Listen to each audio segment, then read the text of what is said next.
The Hitchhiker's Guide to the Galaxy is a wholly remarkable book.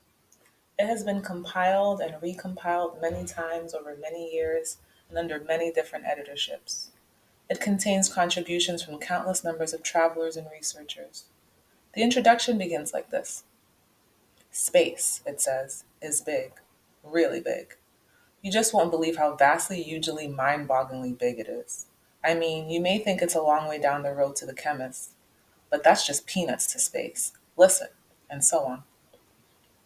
After a while, the style settles down a bit and it begins to tell you things you really need to know, like the fact that the fabulously beautiful planet Bethlehem is now so worried about the cumulative erosion by 10 billion visiting tourists a year that any net imbalance between the amount you eat and the amount you excrete whilst on the planet is surgically removed from your body weight when you leave. So every time you go to the laboratory there, it is vitally important to get a receipt. To be fair, though, when confronted by the sheer enormity of the distances between the stars, better minds than the one responsible for the guide's introduction have faltered. Some invite you to consider for a moment a peanut in Reading and a small walnut in Johannesburg, and other such dizzying concepts. The simple truth is that interstellar distances will not fit into the human imagination. Even light, which travels so fast that it takes most races thousands of years to realize that it travels at all, takes time to journey between the stars.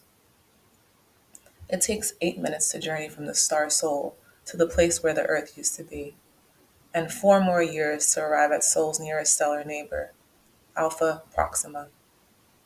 For light to reach the other side of the galaxy, for it to reach Damagran, for instance, takes rather longer, 500,000 years. The record for hitchhiking this distance is just under 5 years, but you don't get to see much on the way. The Hitchhiker's Guide to the Galaxy says that if you hold a lungful of air, you can survive in the total vacuum of space for about 30 seconds.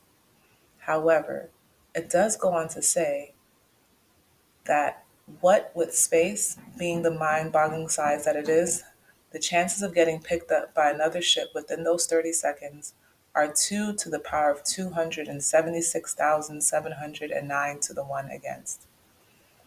By a totally staggering coincidence, that is also the telephone number of an Islington flat where Arthur once went to a very good party and met a very nice girl whom he totally failed to get off with.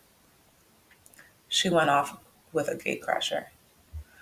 Though the planet Earth, the Islington flat, and the telephone have all been demolished, it's comforting to reflect that they were all in some small way commemorated by the fact that 29 seconds later, Ford and Arthur were rescued.